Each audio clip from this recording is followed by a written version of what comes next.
국내 최대 가상자산거래소인 업비트가 금융당국으로부터 자금 세탁 방지 의무 불이행 혐의로 중징계 처분을 통지받은 것으로 알려졌는데요. 이는 가상자산 시장에 대한 규제 강화 움직임을 보여주는 중요한 사례로 주목받고 있습니다. 17일 한 언론 매체에 따르면 금융위원회 산하 금융정보분석원은 지난 9일 업비트의 특정 금융거래정보법 위반과 관련해 신규 고객에 대한 영업 제한을 주요 내용으로 하는 제재 사항을 사전 통지했습니다.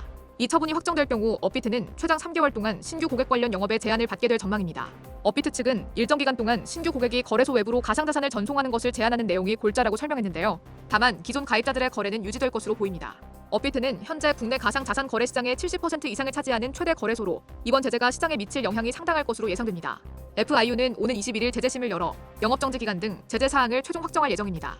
업비트는 20일까지 이번 처분에 대한 의견서를 제출할 수 있는 기회를 갖게 됩니다.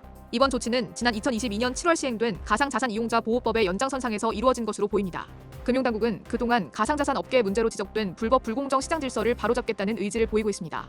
FIU의 현장 검사 결과 업비트가 고객 확인 제도를 제대로 이행하지 않은 것으로 보이는 사례가 약 70만 건 발견된 것으로 알려졌는데요. KYC는 자금 세탁 방지와 테러 자금 도달 방지를 위해 시행되는 중요한 절차입니다. 업계 관계자들은 영업정지 못지않게 이번에 부과될 과태료 규모에도 주목하고 있습니다. 특정 금융거래정보법에 따르면 고객 확인 의무 위반 등에 대해 건당 최대 1억 원 이하의 과태료를 부과할 수 있습니다. 또한 FIU는 업비트가 해외 미신고, 가상 사업자와 거래한 점도 법 위반으로 판단한 것으로 전해졌습니다.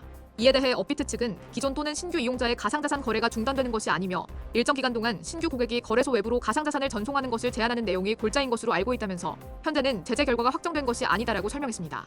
이어 제재심의위원회 등 향후 절차를 통해 충실하게 소명하겠다고 덧붙였습니다.